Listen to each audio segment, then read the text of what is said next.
It's summertime in the 50s, and summer camp was about to begin at Robbers Cave. The boys at this camp were split into two groups, the Rattlers and the Eagles.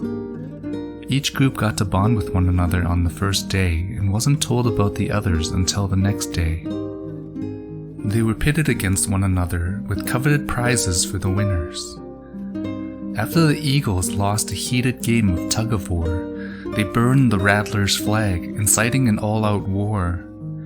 There were endless food fights, vandalism, and cabin raids day after day. These boys were 11 and 12 years old. This was the infamous Robbers Cave experiment. It was called the real-life Lord of the Flies. It was designed to show how quickly people can turn on one another, even kids. All it took was a bit of competition and being egged on by the experimenters for sides to form and battles to commence. It often feels like war is inevitable.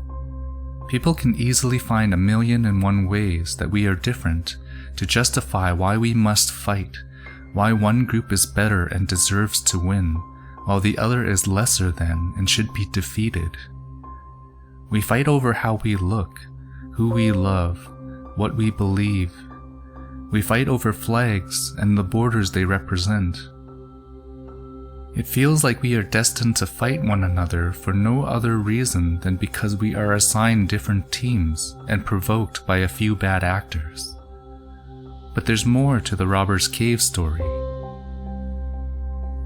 One morning, the boys woke up to learn that the water tank had been blocked off by a large pile of rocks. They begrudgingly worked to move the rocks. As the heat and thirst mounted, however, they slowly realized that it would be faster to work together, so they formed a human chain to work more efficiently as a single team, as the group tensions gave way to the greater cause. If we can create conflict so quickly, can we also resolve it just as easily? What makes us take sides, and why do we get so angry enough to destroy each other? All conflicts have the same set of basic ingredients. It requires a mounting tension between two or more sides. One side is our side. This is the side we agree with, the one we belong to, the one that is right. Then there are the others. They don't understand. They are the outsiders. They are wrong. What creates tension seems like it can come from just about anything.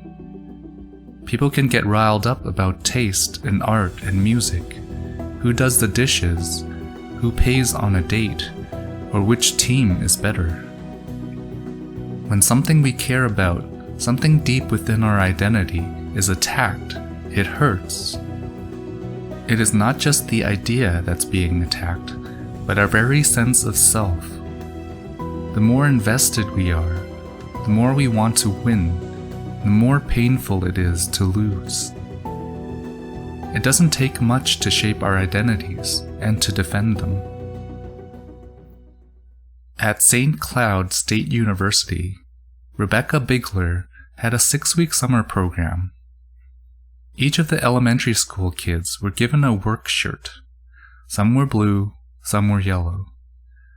In one classroom, things went on as normal, but in another, they were addressed by their shirt color. When they were called out by their color, even though neither was treated as special or better in any way, each group started to favor their own. Blues liked blue more, and yellows liked yellows more. They developed an in-group bias just because they were treated as a group. This becomes much more devastating when special treatment is layered on top. In 1968, Jane Elliott divided her classroom of children by blue eyes and brown eyes. She told them that those with blue eyes were special. They were better in every way. They were smarter and more civilized people. Blue-eyed people are the better people in this room. Oh, yes, they are. Yeah. Blue-eyed people are smarter than brown-eyed people. This is a fact. Very quickly, the blue eyes felt superior and started to taunt and tease the brown eyes. They fought during recess, and the brown eyes felt quite bad and did worse on their schoolwork. The next day, Elliot said that she made a mistake and that the brown eyes were the better ones. Just as quickly, the power flipped, and now the brown eyes were insulting the blue eyes. Blue-eyed people are not to play with the brown-eyed people. Brown-eyed people are better than blue-eyed people. They're smarter than blue-eyed people. And if you don't believe it, look at Brian. This effect isn't exclusive to kids. It happens with college students too. In one experiment, a simple game of Monopoly is played, but some players are randomly given an advantage by having more money at the start and income each time they pass go. Those who were better off gleefully enjoyed their dominance and teased the poorer players, while the less fortunate ones felt more stressed and struggled. The fact that each fell into their circumstance by luck didn't matter during the game itself. In the infamous Stanford prison experiment, this stroke of luck was taken to the extreme. Students were pitted against one another in a mock prison, where one half were guards and the other half prisoners. Almost immediately, the guards started to physically and verbally abuse the prisoners. Within a few days, a full violent riot took place, and the study had to be shut down early to prevent further harm. All it takes to divide people from one another, to sow a difference in power, is to draw a hard line between groups. Unfortunately, this is something that the brain is naturally built to do.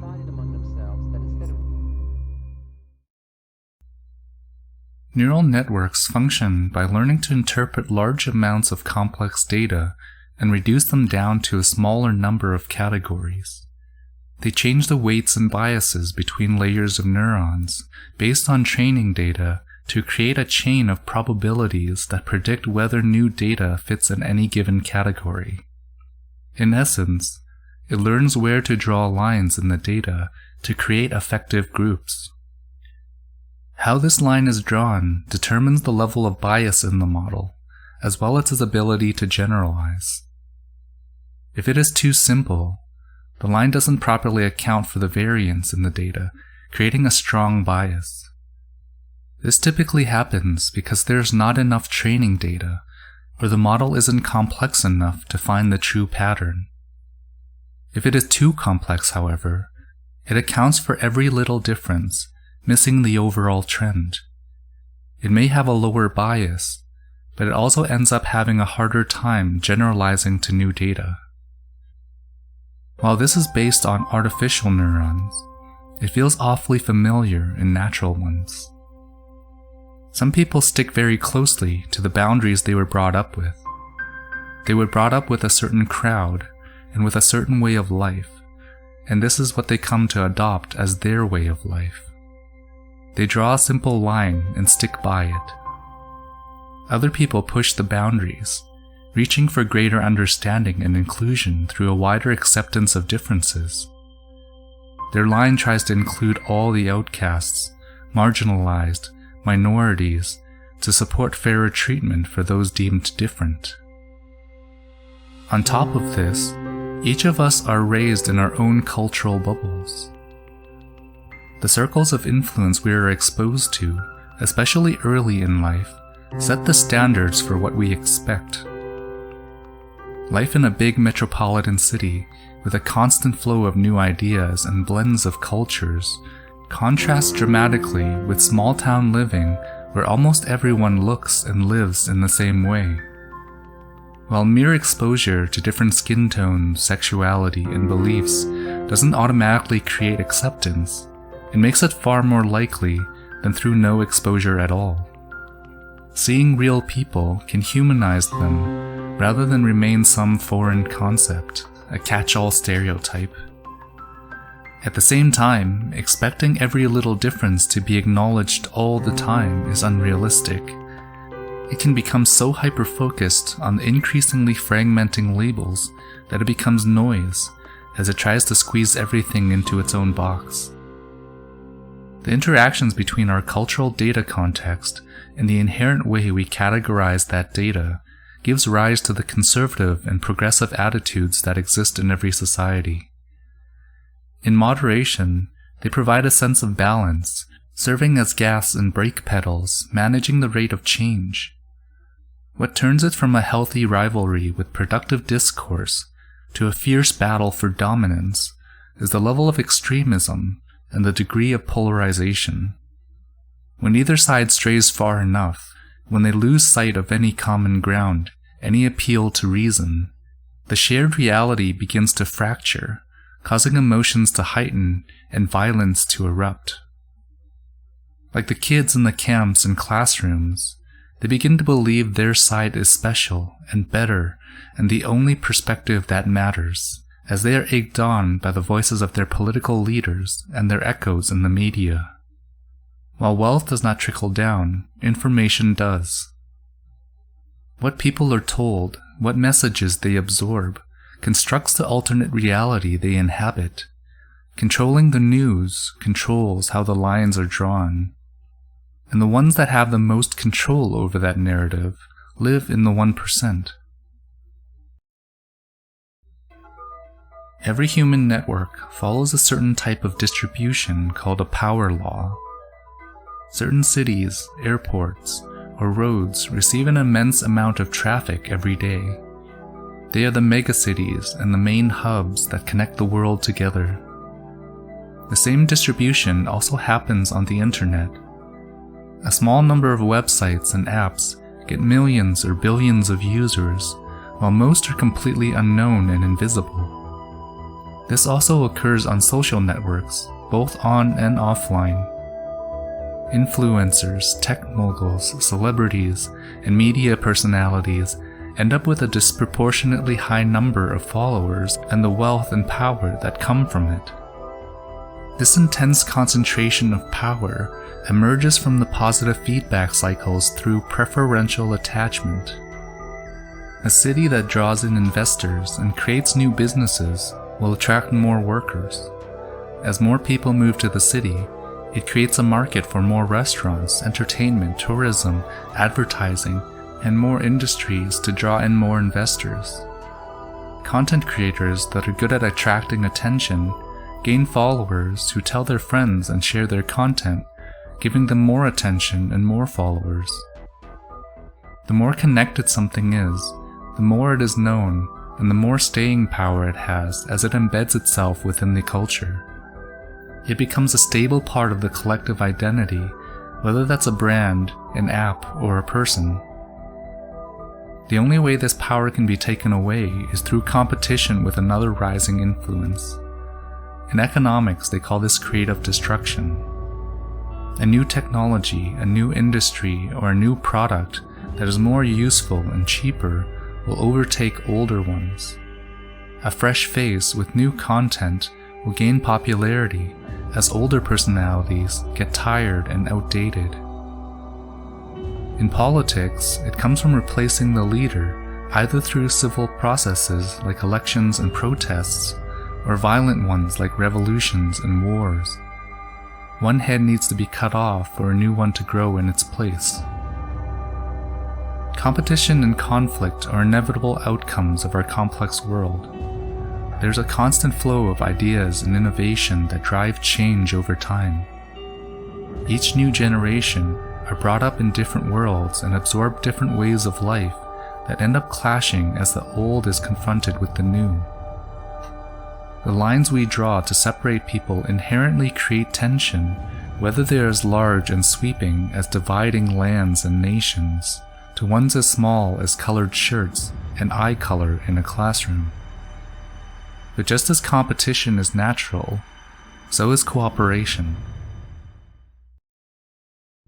The Robbers Cave experiment is known for showing how people, even young kids, devolve in the chaos and turn on each other.